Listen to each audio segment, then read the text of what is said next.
Hi, Taz and Portia. Congratulations to you on your wedding.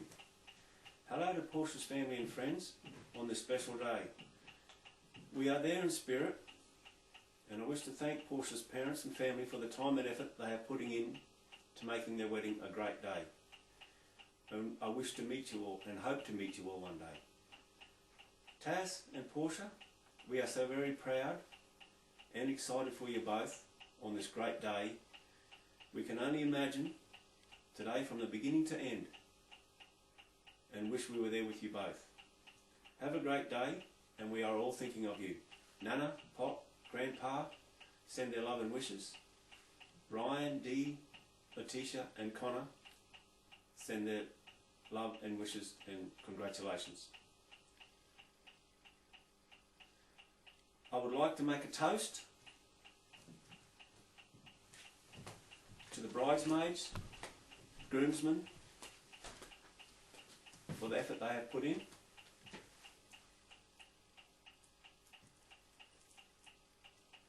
And Debbie. Hi Portia. Hi Portia's mum and dad, sisters and brother. Congratulations to you all. And we'd just like to make a toast to Tasman and Portia's wedding. Here's to Tasman and Portia. Congratulations. Congratulations. Here's to the wedding party. Congratulations. And also family and friends of Portia. Congratulations to you all. I hope you're having a good time.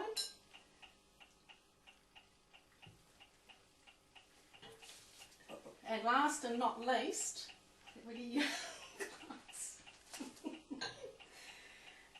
we would also like to toast our little granddaughter that's still in the making, Amelia. So congratulations Amelia. We love you. Meet you soon.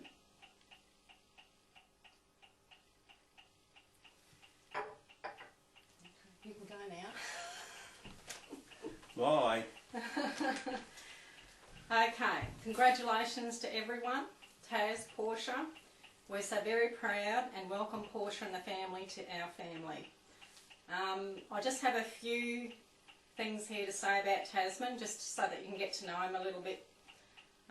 But there's thousands of things that I could tell you, but you'd need a lifetime to listen. So this will just give you some idea of the way Tasman was as a child and the way he grew up. Okay, Tasman Clay Ward is our second in line, son born 2.5 years after his big brother Ryan. Tasman was a great baby. He slept and slept right through after he was born. Tasman picked up words early as he was learning to talk, but changed things a little along the way. Tas called blanket plap, and PPO was for pillow.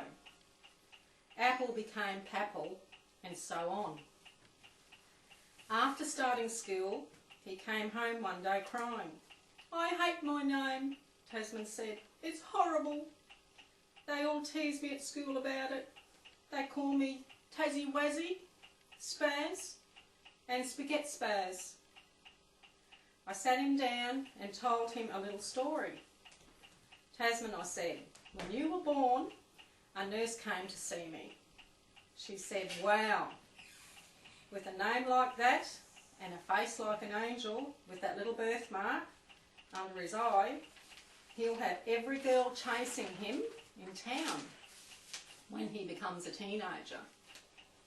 That didn't mean much to Tas at the time, as he was only 6, and who at 6 wants to be chased by a big mob of girls? But I did tell him that his name was special, as he was named after a big trucking company, and he never looked back since. However, that nurse was right. He did have all the girls chasing him. I was practically beating them off with a stick. Tasman followed Ryan around like a little shadow. They were inseparable. Tasman called him Rai, so we all called him Rai. They spent a lot of time fishing together. Tasman loved his fishing. By the time he was 9, he had a sister Letitia, who would have been 6. One day we hired a boat. while on holiday. We took them out onto a shallow reef to fish. Tasman just loved it and soon caught himself a lovely, decent-sized fish that would have fed 2 or 3 people. He had the biggest, cheesiest grin on his face, and he showed it off to us. But his sister Letitia became very upset and insisted he let the fish go. In tears she said, "You can't eat that poor little fish. Let it go back to its mum and dad." By this time Letitia was hysterical. She was so devastated we had to talk poor Taz into letting his fine catch go. Ouch, did that hurt. So poor old Taz released his prize catch into the ocean. We soon left, as we then had 2 distraught children to take home. Thanks for doing that, Taz. You have a kind, kind heart. Tish hasn't changed. You can't take her fishing even at 23. She still saves all the little creatures in the world. Tasman also has another brother, Connor. So Tasman has 2 brothers and 1 sister. He comes from a family of 4. Con and Taz became great mates when older, and soon Taz and Con were off fishing together, minus 1 sister. The teenage years, wow. Tasman grew into a teenager fast. He grew from a cute baby to a good-looking boy, then to a handsome teen. He kept us on our toes. One night, being allowed to start going out and curfews were put in place, Tasman decided to break the first one. I waited up that night, watching the clock. He was given a curfew of 11 p.m. He stretched it out to midnight, but by now it was 2 a.m. and of course I started to worry. Finally a taxi arrived and Tasman took a while to get through the back door. I was fuming. He staggered through the kitchen, bumping into everything he could find. He came up the stairs and into the lounge room. Tasman had to find a way to get past me. I bailed him up. "You're late, Taz." "Sorry, Bob," he says. Tasman standing there in front of me, swaying from side to side like a pendulum in an old grandfather clock. "You're drunk," I said. No, Mum," he slurred. Tasman was wearing a big jacket. "What's in your jacket, Taz?"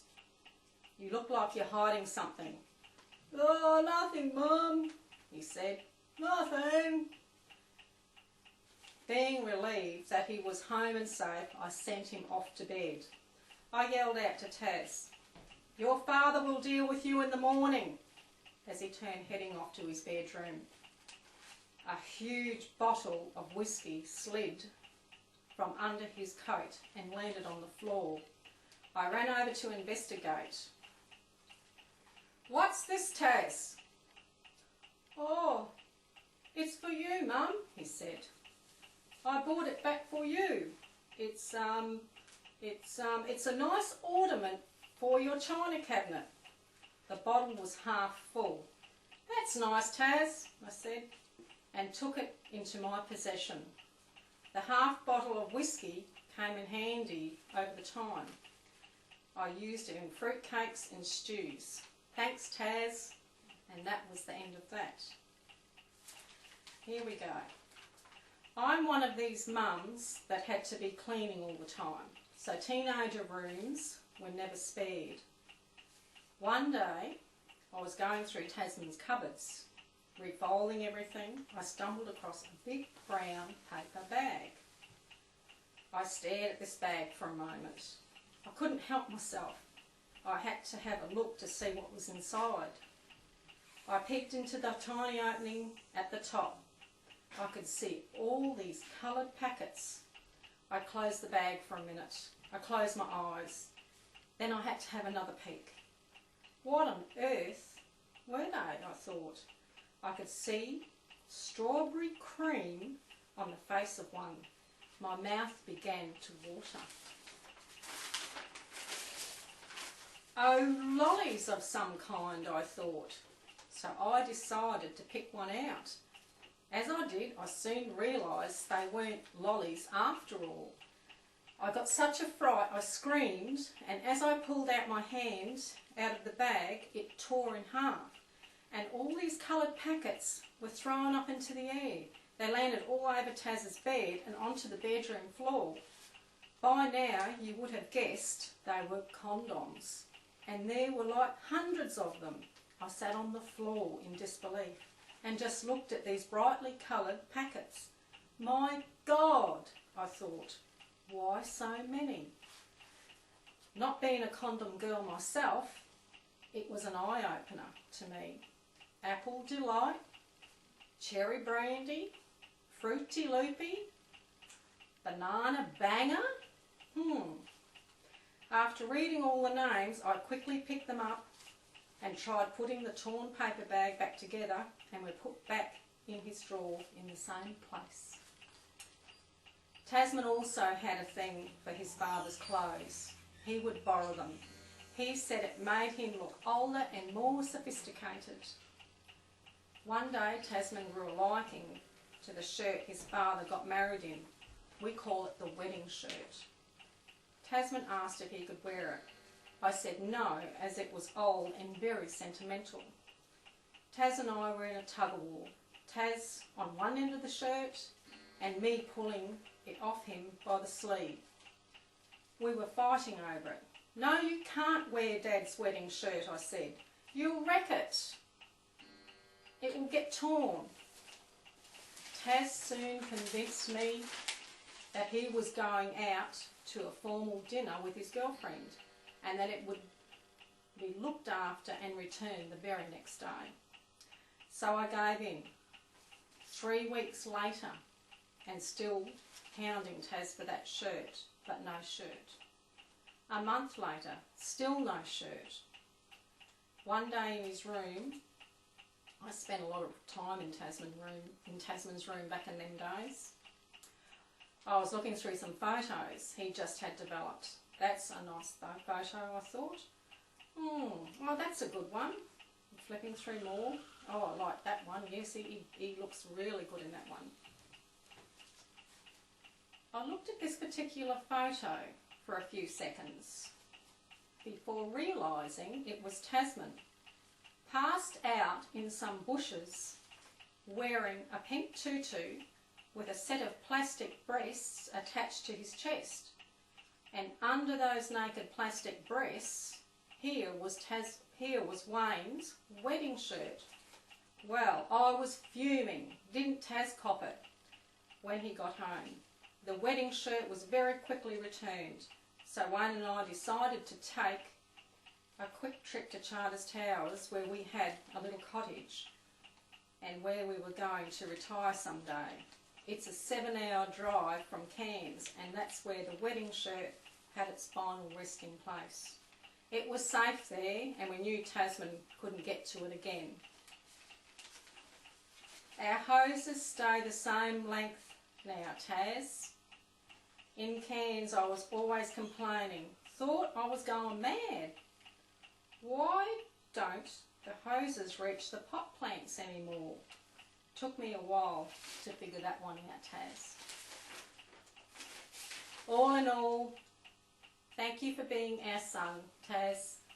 You're so precious to us, and we are so happy and proud that you have married a lovely girl, Portia.